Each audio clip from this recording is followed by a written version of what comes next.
So I hope you have enjoyed the yesterday's webinar. We have started of parties, which is one of the essentials for a valid contract. Capacities of parties. We have started with a new question. Which parties are competent for contract? And we have a bit discussion based on that which parties are competent and which parties are not competent for contract. We will today deal with that also, and also we will cover the most important question of this chapter, that what are the important provisions, rules, conditions for entering into a contract with a minor, whether we should enter a contract with minor, whether we should contract with minor person or not. We will see today. Introduction, we have already covered, but short introduction. Let's have short introduction. As I told you, as per section 10, an agreement becomes a contract if this condition is also fulfilled. This condition means the parties must be competent to enter into a valid contract. So it is, if it is entered into between the parties who are competent to contract, it becomes the essential for entering into a valid contract. It is one of the essentials as per section 10. The parties to a contract must be competent to contract. If the parties are not competent, means they are incompetent to enter into the contract, what will happen, sir? The agreement shall be considered as a void agreement, means it cannot be enforced by law. Void agreement, you know very well what is void agreement. An agreement which is not enforceable by law, means we cannot take legal action if a person makes breach. So in that case, we are helpless. So the person should be competent to enter into a contract. If he is not competent to enter into a contract, the agreement or the contract is considered as void. Means we cannot take any legal action in such circumstances. Capacity, what exactly the meaning of capacity is what we have discussed already. That capacity means competence of the parties to enter into a valid contract. The parties must be capable to enter into a legal contract. They must have a kind of capability to enter, competency to enter into a valid contract. What exactly is competency or capacity will be understood with the next slide. Who is competent or who is capable to enter into a contract? Who can contract? Can be asked as a short question in the final exams, or even it can be covered in MCQs. So pay attention on this point, that who is capable to enter into a valid contract? Who can contract exactly? Who is competent to contract has been described in Indian Contract Act as per section 11. Every person is competent to contract if he fulfills three conditions. As per section 11, every person is competent to contract if he fulfills the following three conditions. Number one, who is of the age of majority according to the law to which he is subject. Who is of the age of majority according to the law to which he is subject, means he should be a major person. In simple words, if I want to describe this point, it means that the person should be a major person according to the law to which he is subject. Means if he is an Hindu person, as per Hindu law, he must have completed 18 years, then only we can say he is a major person. Second condition is who is of sound mind. The person should be of sound mind. अगर हम उल्टा करें तो unsound mind person नहीं होना चाहिए, मगज ठिकाने होना चाहिए. सिंपल वर्ड्स में अगर मुझे समझाना हो तो he should be a sane person, not an insane person. Third condition, who is not disqualified from contracting by any law to which he is subject, means he should not be a criminal person. He must not have been disqualified by the law, by the court. So if the court disqualifies him, means if the court declares a particular person as an insolvent person, then we must not enter into contract with such personalities if we know very well that he has been declared that he is an insolvent person. we should not contract with such person who is declared by court, by law as an insolvent person. He is disqualified. So if the person is disqualified, we should not enter a contract with such a personality also. So these are the three conditions. If these conditions are fulfilled, the person is competent to contract. If he is a major person, in short, if he is of sound mind person and he is not disqualified by the law. These are the three conditions. If these conditions are fulfilled, then any person in India, as per section 11, as per Indian Contract Act, can contract. He is competent to contract. He has a capacity. He is capable to enter into a valid contract. If the question is asked to you as a reverse question, means in a negative sense, if they ask you the question that who is not competent to contract, who cannot contract, who is not capable to contract, who is incompetent to contract, then the whole answer is reversed. The whole answer is reversed. A person to be competent to contract should not be a minor. A minor person cannot enter into a contract. In simple words, अगर बंदा minor है means 18 years completed नहीं है as per Indian law, Indian Contract Act, वो voting भी नहीं कर सकता, वैसे ही वो contract भी नहीं कर सकता. If a person is a minor person, Sagir व्यक्ति, minor person cannot enter into a contract. He is incompetent to enter into a contract. In the same way, if a person is of unsound mind, insane person cannot enter into a contract. મગજ ઠેકાણે ના હોય એવી વ્યક્તિ કરાર કરવા સક્ષમ નથી એવું માનવામાં આવે છે. If a person is of unsound mind, he is not capable to enter into a contract. He is incompetent to enter into a contract. Now, unsound mind persons are of three types. Pay attention. Unsound mind persons are of three types. Number one, lunatic, idiot. Number two, and number three, drunken person are recognized or has been declared as an unsound mind person as per section 12 of Indian Contract Act. Section 12 में 3 व्यक्तियों को unsound mind declare कर दिया गया है. इनके साथ contract नहीं करना है. They are incompetent to enter into a contract. हमें भी नहीं करना है. वो तो कर ही नहीं सकते, हमें भी नहीं करना है, हमें भी ध्यान रखना है सर. तो अनसाउंड माइंड पर्सन कौन है सर? ल्यूनेटिक એટલે કે પાગલ, मीन्स पागल पर्सन, पागल व्यक्ति. सेकेंड, इडियट, मूर्ख व्यक्ति. और तीसरा, ड्रंकन पर्सन, शराबी व्यक्ति. इन तीनों के साथ कभी कॉन्ट्रैक्ट नहीं करना है. They are incompetent to contract. बात में बार बार अपना स्टेटमेंट बदलते रहते हैं, ऐसी व्यक्ति है. मैंने कब ऐसा कहा था? तो हमें लॉस हो सकता है उसमें. तीसरा इंपॉर्टेंट पॉइंट है, the person who are disqualified by law or incompetent to contract. जिसको अदालत ने डिसक्वालीफाई कर दिया हो वैसी व्यक्ति भी कॉन्ट्रैक्ट नहीं कर सकता है. जैसे कुछ व्यक्तियों को डिसक्वालीफाई कर दिया जाता है, न्यूज़पेपर में भी आ जाता है, Vijay Mallya has been declared insolvent, bankrupt. तो वैसी व्यक्ति के साथ हमें कॉन्ट्रैक्ट नहीं करना चाहिए. राइट. तो ये 3 पर्सनालिटीज के साथ कभी कॉन्ट्रैक्ट नहीं करना है. They are incompetent, they are incapable to enter into a contract. या तो पॉजिटिव वे में क्वेश्चन पूछे या तो नेगेटिव वे में पूछे, आपको आंसर आना चाहिए लिखना. अब हम पहले खिलाड़ी को पकड़ेंगे. Who is not competent, who can not contract. Sir हमने पहला पढ़ा minor person is not competent to contract, दूसरा पढ़ा अनसाउंड माइंड पर्सन, तीसरा पढ़ा डिसक्वालीफाइड बाय लॉ. मैं पहले खिलाड़ी को पकड़ रहा हूं. Who is not competent to contract is first one is minor person. तो माइनर पर्सन के साथ अगर कोई एग्रीमेंट करते हैं हम, कॉन्ट्रैक्ट करते हैं हम, तो उसके रूल्स क्या है उसकी डिस्कशन हो रही है. इंपॉर्टेंट क्वेश्चन है, फाइनल में शायद डिटेल में पूछे आपको, तो देखने की समझने की कोशिश करते हैं. वैसे भी हमने पढ़ा according to section 11 a minor is not competent to contract. अभी हमने चर्चा की माइनर पर्सन जो है वो कॉन्ट्रैक्ट करने के लिए सक्षम नहीं है. The minor is not bound by any promises made by him under any agreement. अगर उसने कोई वचन भी दिया है तो वो अगर उसको फुलफिल नहीं करता है तो भी चलेगा, उसको बंधन करता नहीं है. It is not binding on him.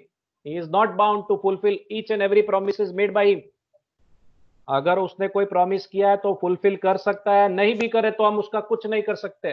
ये सिचुएशन है, इसलिए माइनर के साथ एग्रीमेंट नहीं करनी चाहिए. इवन लॉ भी उसे प्रोटेक्ट करता है. Even the law act as the guardian of minor. उसको माइनर को भी लॉ सपोर्ट करता है. एज अ गार्डियन, उसका पेरेंट्स बन जाता है, कोर्ट भी उसके पेरेंट्स बन जाते हैं, यूं समझ लीजिए।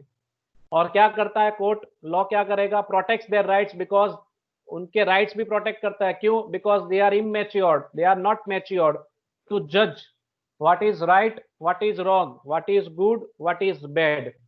वो डिसीजन लेने के लिए इमेच्योर्ड है, उन्हें पता नहीं है उनके लिए क्या सही है क्या गलत है। तो इसीलिए अदालत भी उनके फेवर में जजमेंट लेता है, उनके राइट्स प्रोटेक्ट करने की कोशिश करता है, क्योंकि उनके पास एक बहुत बड़ा वरदान है कि वो नादान है। माइनर नादान है, ऐसा उनके पास वरदान है, इसीलिए लॉ भी उसे प्रोटेक्ट करता है। अभी उनको दुनियादारी की समझ नहीं है, दे आर इमेच्योर्ड, इसी वजह से लॉ भी उन्हें प्रोटेक्ट करता है। तो इतना एक चीज माइंड में रखें है कि माइनर के साथ कभी एग्रीमेंट या कॉन्ट्रैक्ट नहीं करना है। अगर करता है मेजर पर्सन, अगर माइनर पर्सन के साथ कॉन्ट्रैक्ट करता है तो अपने पांव पे कुल्हाड़ी मारने जैसा होगा, अपने हाथ पे कुल्हाड़ी मारने जैसा होगा। अगर नुकसान हुआ तो हम उसकी भरपाई नहीं करवा सकते। We can not recover the losses if minor does not pay what he has promised। 12 rules आपके सामने अभी स्क्रीन पे आपको दिख रहे होंगे। ये 12 रूल्स की चर्चा आज मैं आपके साथ करने वाला हूं। An agreement with a minor is absolutely void. अगर माइनर के साथ एग्रीमेंट करते हैं तो शुरुआत से ही इनवैलिड है, वॉइड है, वो एग्रीमेंट हुई नहीं है, कानून की नजरों में वो एग्रीमेंट है ही नहीं, ध्यान रखना। नो एस्टॉबल, हम उसे रोक नहीं सकते हैं, देखते हैं कैसे रोक नहीं सकते। नो रेटिफिकेशन, हम अप्रूवल भी नहीं दे सकते। Specific performance of a minor's agreement अभी चर्चा करेंगे थोड़ी देर में। A minor can be a beneficiary, फायदे के लिए उसे एडमिट कर सकते हैं, फायदा ले सकता है कॉन्ट्रैक्ट के अंदर से। नुकसान आप झेलो, फायदा वो लेगा। लायबिलिटी फॉर नेसेसरीज, देखते हैं नेसेसरीज कौन सी है, एसेसरीज ही है या नेसेसरीज है, थोड़ी देर में देखेंगे। Minor as a share holder, partner, agent, ये सभी हम चर्चा करेंगे। Minors agreement along with a major person, joint venture है। Minor can not be declare insolvent as a guarantor. अभी वन बाय वन हम सारे पॉइंट्स का पोस्टमार्टम करेंगे। पहला पॉइंट आपकी स्क्रीन पर आ रहा होगा, an agreement with a minor is absolutely void. इसकी चर्चा पे उतरते हैं।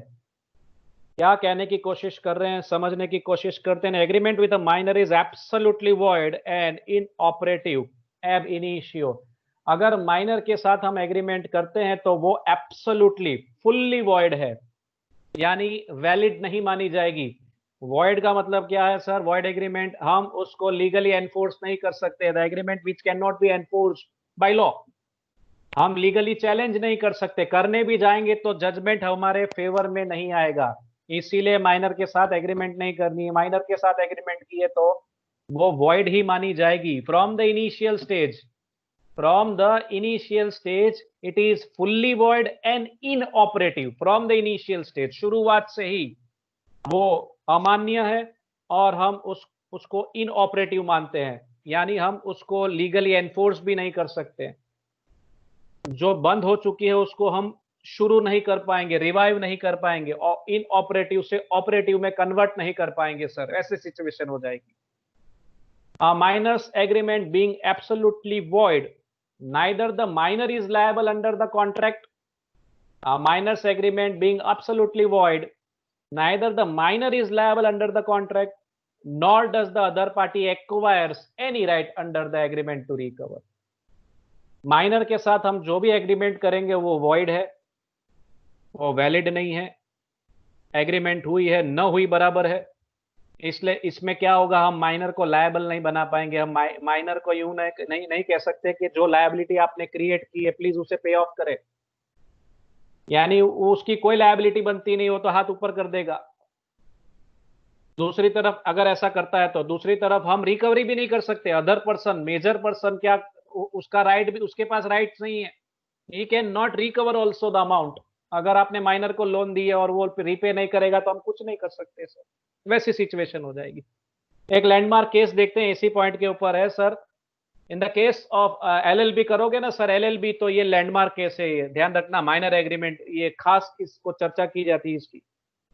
इन द केस ऑफ मोहरी बीबी वर्सेस धर्मदास घोष, मोहरी बीबी वर्सेस धर्मदास घोष 1903 का ये केस है, जिसमें धर्मदास जी है वो माइनर है। जिसके 18 साल कंप्लीट नहीं हुए, ऐसी व्यक्ति है, सगीर व्यक्ति। क्या करता है वो 20,000 की लोन की गुहार लगाता है, 20,000 रुपए की लोन मांगता है मनी लेंडर से। मनी लेंडर यानी कौन? मोहरी बीबी। मनी लेंडर 20,000 तो नहीं दे पाती है, लेकिन वो उसे 8,000 देती है। और धर्मदास घोष को ऐसे फ्री में 8,000 नहीं दे रही है, सामने मॉर्गेज, प्रॉपर्टी मॉर्गेज करके दे रही है। यानी गिरो मुकी ने, मिलकत गिरो मुकी ने लोन आपी है एमकेवाई। ठीक है, तो यहाँ पे धर्मदास घोष ने अपनी प्रॉपर्टी मॉर्गेज करके लोन ली है मनी लेंडर से, यानी कि मोहरी बीबी से। बाद में क्या होता है sir? Minor shoot for setting aside the mortgage, यानी उसकी जो प्रॉपर्टी, उसने जो मॉर्गेज की है प्रॉपर्टी, वो प्रॉपर्टी के दस्तावेज, प्रॉपर्टी के दस्तावेज उससे वो वापस मांग रहा है। जब मॉर्गेज डीड जो की गई वो उससे मांग रहा है, अपनी प्रॉपर्टी फिर से मांग रहा है, ऐसी सिचुएशन हो गई है। तो इस केस का जजमेंट क्या आया? पैसे नहीं दिए माइनर ने, लेकिन उसने जो चीज मॉर्गेज की है, गिरो रखी है, वो उसे फिर से वापस मांग रहा है। पैसे तो दिए नहीं जनाब ने, पर अपनी प्रॉपर्टी मांग रहा है, उसके दस्तावेज मांग रहा है। It was held that as per Indian contract act the minor's contract is void ab initio.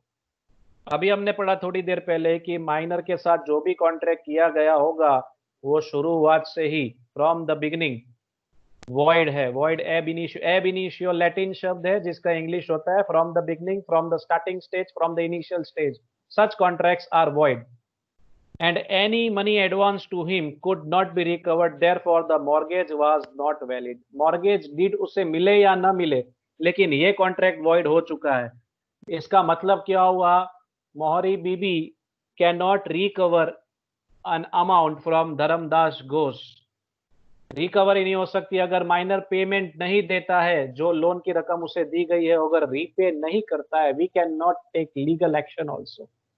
आपने शायद सुना होगा कि नाबालिगों पे तो केस भी नहीं कर सकते, करते भी है तो भी जजमेंट हमारे फेवर में नहीं आएगा, क्योंकि law protects the rights of minor. Minor के पास एक ही हथियार है, वो तो नादान है, उसके पास ये वरदान है। तो आज आप कसम खा लीजिए कि आप माइनर के साथ कभी एग्रीमेंट नहीं करेंगे। नीचे फिर इसी केस के ऊपर से कुछ प्रिंसिपल्स बने हो, देख लेते हैं। Minor is neither liable to perform what he has promised to do under an agreement, आगे चर्चा की है। उसकी कोई लायबिलिटी नहीं बनती, अगर वो रीपे नहीं कर पाता है तो भी हम उसका कुछ नहीं कर सकते, वैसे हम रिकवरी भी नहीं कर सकते। nor he is liable to repay money that he has received under it, so he is not liable to perform his promise, nor is supposed to repay the amount also if he has borrowed something from you।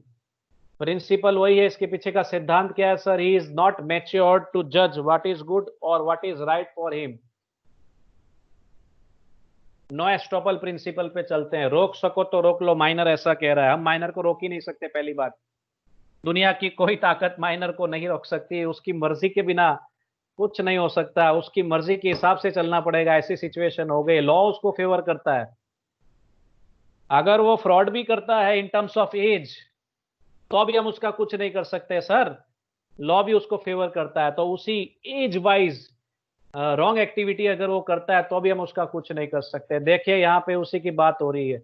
A minor wrongly represents himself of age, age की बात हो रही है, has convinced a person to enter into a contract with him. Minor क्या करने की कोशिश कर रहा है? एक व्यक्ति को, सामने वाली व्यक्ति को कन्विंस करता है, रॉन्गली रिप्रेजेंट कर रहा है अपने आप को कि भाई मैं, मेरे 18 साल कंप्लीट है, रॉन्गली रिप्रेजेंट करता है। मान लीजिए 17 ही साल कंप्लीट हुए हैं, फिर भी मेजर पर्सन को वो यूं कह रहा है, रॉन्गली रिप्रेजेंट कह रहा है, खुट्टू बोले थे कि हमारा 18 वर्ष पूरा। माइनर मेजर के सामने ऐसा बोलता है, उसको कन्विंस करता है। क्यों कन्विंस करेगा? क्यों झूठ बोल रहा है? एक ही इंटेंशन है, to enter into a contract with the other person, major person के साथ कॉन्ट्रैक्ट करने के लिए। ऐसा अगर कोई बंदा करता है, झूठ बोल के, माइनर झूठ बोल के मेजर के साथ कॉन्ट्रैक्ट करता है, yet can plead minority as a defence in an action on the agreement. अगर कोई बंदा माइनर है, झूठ बोल के मेजर के साथ कॉन्ट्रैक्ट करता है, उसके बावजूद भी हम उससे minority as a defence plead करने में नहीं रोक सकते। माइनर अपना बचाव कर सकता है कोर्ट में जाके, वो अपने आप को डिफेंड कर सकता है, डिफेंस में ऐसा कह सकता है, sir I am a minor person, I am immature to take any decision as I was not knowing that this decision is not wise for me, not good for me. Otherwise, I have not acted. I have not entered into a contract. उसके पास तो एक ही वरदान है कि वो नादान है। इसी वरदान का उपयोग करके उसे बचना हो तो बच सकता है। So we cannot stop him. There can be no estoppel. हम उसे रोक नहीं सकते अगेंस्ट अ माइनर, हम उसको प्लीड करने से रोक नहीं सकते। वो अपील कर सकता है कि वो माइनर है, हम उसको रोक नहीं सकते, अपने आप को डिफेंड कर सकता है। इसलिए नो एस्टोपल का प्रिंसिपल किसके फेवर में जाता है सर? माइनर के फेवर में जाता है, हम उसे रोक नहीं सकते। एक केस देखते हैं, लेस्ली लिमिटेड वर्सेस शेल, 1914 का केस है। शेल अ माइनर, शेल जो है माइनर है, बाय फ्रॉडुलेंटली, फ्रॉडुलेंटली समझ में ना आए, यानी फ्रॉड किया है, फ्रॉडली क्या करता है, रॉन्गली, फॉल्सली क्या करता है, representing himself to be a major, है माइनर पर बताता क्या है, मेजर है, 18 साल पूरे है ऐसा बोल रहा है, इंड्यूस्ड और you can say convinced L two land him pound 400। S जो है लोन मांग रहा है, यूं समझ लीजिए, किससे लोन मांग रहा है, लेस्ली लिमिटेड से लोन मांग रहा है 400 पाउंड की, जो उसको दी गई है। Later on she'll refuse to repay it, she'll ने रीपेमेंट नहीं किया, जो रकम उसने ली लोन के तौर पे रीपेमेंट नहीं किया। लेस्ली ने क्या किया, केस किया उसके ऊपर to recover the amount, held, judgement क्या आया, द कॉन्ट्रैक्ट वाज वॉइड। हम जानते हैं minor is not competent to enter into a contract, अगर वो कॉन्ट्रैक्ट उसके साथ कॉन्ट्रैक्ट किया भी जाता है तो वैलिड कॉन्ट्रैक्ट नहीं है, वॉइड कॉन्ट्रैक्ट है। And S was not liable to repay the amount, अगर एस रीपेमेंट भी नहीं करता है, झूठ बोला हो, एज के बारे में भी झूठ बोला हो तो भी, अब इसमें हमें बचना हो तो हम क्या कर सकते हैं, सेफ होना हो तो, जो बंदे के ऊपर डाउट हो उसकी एज कंप्लीटेड नहीं है, हमें डाउट हो कि 18 साल का बोल रहा है लेकिन लग नहीं रहा है, तो हमें क्या करना चाहिए, उसके पास से कुछ प्रूफ मांगना चाहिए, ओरिजिनल प्रूफ मांगना चाहिए, जेरोक्स कॉपी भी नहीं, फोटो कॉपी भी नहीं, ओरिजिनल प्रूफ मांग के हम देख सकते हैं कि भाई 18 साल कंप्लीट है या नहीं। तो हमें खुद ध्यान रखना है, मेजर पर्सन को खुद ध्यान रखना है। एक फेरी તમે પુખ્ત વયના થઈ જાઓ ને તો વધારે ध्यान રાખવું પડે એવું છે। रेटिफिकेशन, नो एस्टोपल की बात आ रहा है, नो रेटिफिकेशन प्रिंसिपल, अनुमोदन न આપી શકાય, अनुमोदन सम्मति न આપી શકાય તેવો સિદ્ધાંત જોઈએ એ શું છે। रेटिफिकेशन का मीनिंग लिखा है, डिक्शनरी ना खोलनी पड़ी आपको, ये मेरे नोट्स हैं, भरत सर के नोट्स है, बुक्स में नहीं मिलेंगे आपको। Ratification means approval of the act, approval देने की बात हो रही है, जो भी एक्ट किया जा रहा है, major person makes an act contract with a minor person, उसका अप्रूवल फ्यूचर में मिल सकता है कि नहीं, फ्यूचर में उस अप्रूवल की बात हो रही है, उस रेटिफिकेशन की बात हो रही है। The rule no ratification implies that an agreement made by a minor during the period of minority cannot be confirmed by him on attaining majority।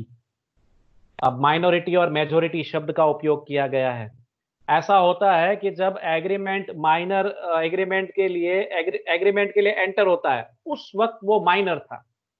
A minor person enters into an agreement during the period of minority, जिस वक्त agreement की गई हो, मान लीजिए mister x minor person है और उसने 17 साल कंप्लीट किए, 17 साल, और ये एग्रीमेंट 2 साल चलने वाला है, ऐसा एग्रीमेंट है, ये एग्रीमेंट जो किया जा रहा है मान लीजिए 2 साल चलने वाला है।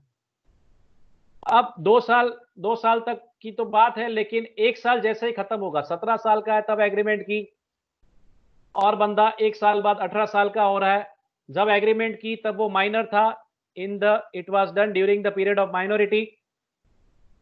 लेकिन अगर बंदा उसी एग्रीमेंट के टेन्योर में, ड्यूरेशन में मेजर बन जाए तो उस एग्रीमेंट का क्या होगा, 2 साल का ड्यूरेशन है, जब कॉन्ट्रैक्ट किया जा रहा है पर्सन माइनर है, 2 साल का एग्रीमेंट है, वो 17 साल का है, 17 कंप्लीट हुए, 18 लग चुका है, 1 साल बाद, 2 साल का एग्रीमेंट है, 1 साल बाद वो मेजर पर्सन बन रहा है। तो क्या ये एग्रीमेंट को रेटिफिकेशन दिया जा सकता है? इस एग्रीमेंट को अप्रूवल मिल सकता है?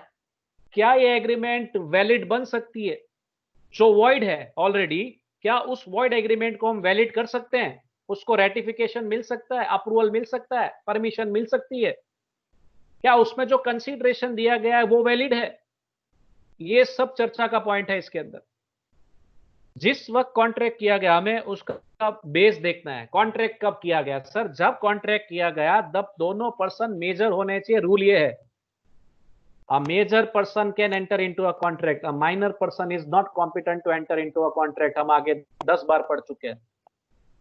जिस वक्त कॉन्ट्रैक्ट किया गया बंदा माइनर है, बात खत्म हो गई, वो एग्रीमेंट वॉइड ही रहेगी, वो कभी भी वैलिड एग्रीमेंट नहीं बन सकती फ्यूचर में।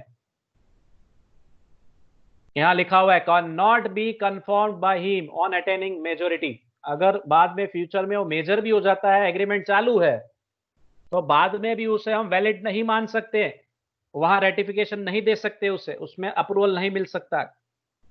मेजर पर्सन रेडी हो माइनर के साथ तो भी अप्रूवल नहीं मिल सकता है, दोनों रेडी हो तो भी अप्रूवल नहीं मिल सकता है। उसमें जो कंसीडरेशन दिया गया था, जो भी लेन देन की गई थी, कंसीडरेशन की बात हो रही है, समथिंग इन रिटर्न, वो भी वैलिड नहीं है। So it can not be made as a valid ratification, approval नहीं दिया जा सकता। अब हमें इसमें क्या करना चाहिए? इस सिचुएशन में कुछ नहीं करना चाहिए, पुरानी बातों को भूल जाना चाहिए, पुराने एग्रीमेंट को भूल जाना चाहिए और नई शुरुआत करनी चाहिए। नई शुरुआत का मतलब fresh contract can be entered. Minor बंदा जो मेजर बन चुका है, जिसके अब 18 साल खत्म हो चुके हैं, तो पुरानी बातें भूल जाओ, पुराने एग्रीमेंट को साइड पे रख दो, भूल जाओ उसे, और फ्रेश एग्रीमेंट, फ्रेश कॉन्ट्रैक्ट करो।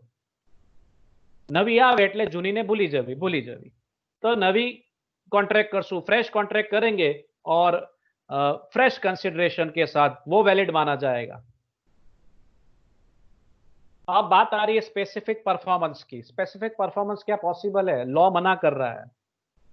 As a minor's contract is absolutely void, there can be no specific performance of such a contract। void agreement है, void कॉन्ट्रैक्ट है माइनर का कॉन्ट्रैक्ट, तो वहां कोई स्पेसिफिक परफॉर्मेंस नहीं हो सकता है, लॉ मना कर रहा है। लेकिन दो सिचुएशन में ये पॉसिबल है, दो सिचुएशन में ये पॉसिबल है, नीचे एक्सेप्शन है, ये समझ लीजिए इस रूल के।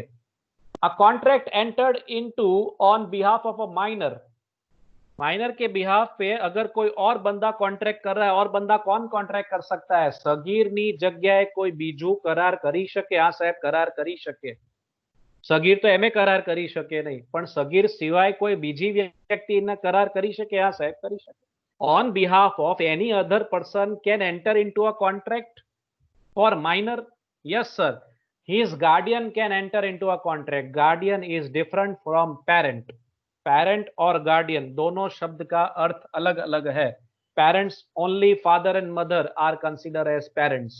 ये सब लीगली आपको पता होना चाहिए लॉयर बनने के लिए, तो शब्दों का खेल है। गार्डियन माता पिता भी हो सकते हैं, और माता पिता अगर नहीं है तो उसके अलावा काका मामा दादा चाचा चाची, ये कोई भी अंकल आंटी, कोई भी अंकल आंटी आपके गार्डियन बन सकते हैं। वाली, ગુજરાતીમાં વાલી એ બંને માટે કોમન શબ્દ છે।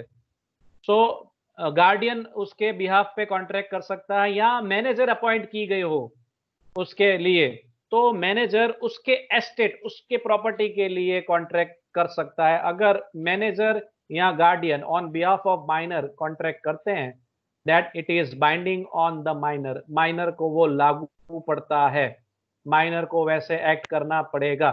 पर नॉर्मली गार्डियन या मैनेजर जो भी एक्ट करेगा, वो गार्डियन और मैनेजर को खास ध्यान रखना है। Whatever the act done by guardian और manager, it must be for the benefit, number one, it must be for the benefit of minor.